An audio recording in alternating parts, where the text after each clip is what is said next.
Right now, there are people who have watched football their entire lives who still don't understand 3 of the rules changing at this exact World Cup.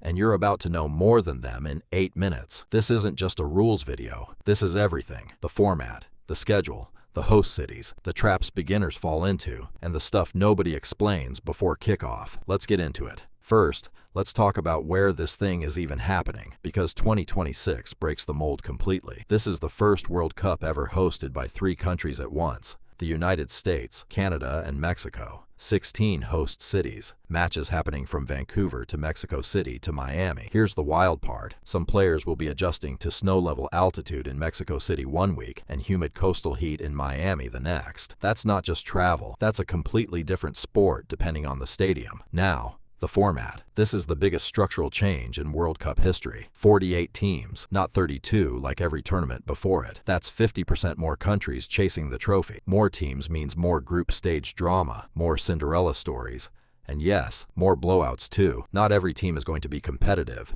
and that's honestly part of the entertainment. You will see a giant of the sport dismantle a debut nation 6-0, and 3 days later lose to a team ranked 80 spots below them. Football punishes overconfidence instantly.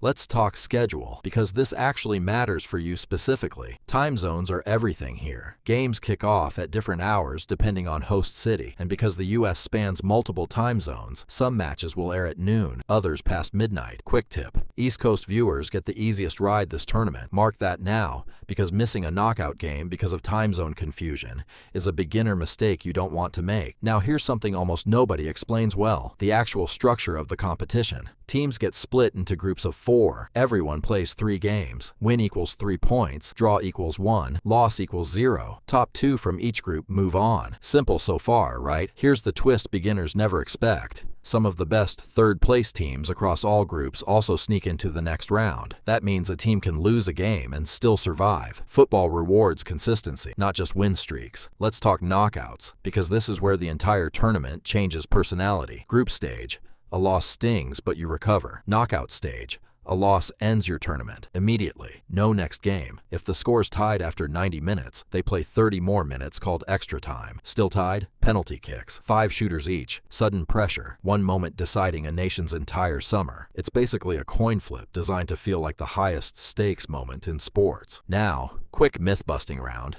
because this trips up almost every beginner. Myth 1: better players always win. False. Chemistry and tactics beat star power constantly. Myth 2: the favorite always makes the final. Also false. Shocking upsets happen almost every single tournament. Myth 3: extra time always settles things. Nope. More games go to penalties than people expect, and that unpredictability is exactly why this tournament breaks streaming records every single time it airs. Let's touch rules quickly, since 2026 brings tweaks even lifelong fans are still adjusting to. Video review, known as VAR, checks close calls like offside and penalties using multiple camera angles. It slows the game down for a minute, but it prevents wrongly disallowed goals, something that used to cause literal riots in past tournaments. Offside itself trips up beginners constantly. Simple version: an attacker can't be closer to the goal than the last defender when the ball's passed to them. It exists, so strikers can't just camp next to the goalkeeper waiting for a free goal. Here's a stat that surprises almost everyone. Historically,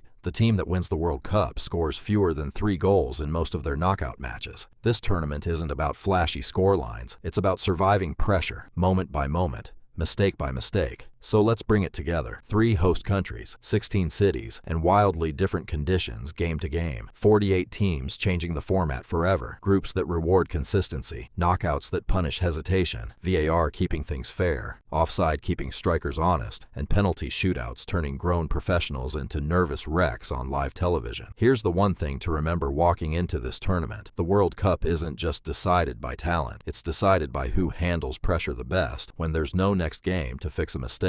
Once you understand that, you're not watching casually anymore. You're watching like someone who actually gets it. If this got you ready for the tournament, subscribe, because the real breakdown starts once the groups are set.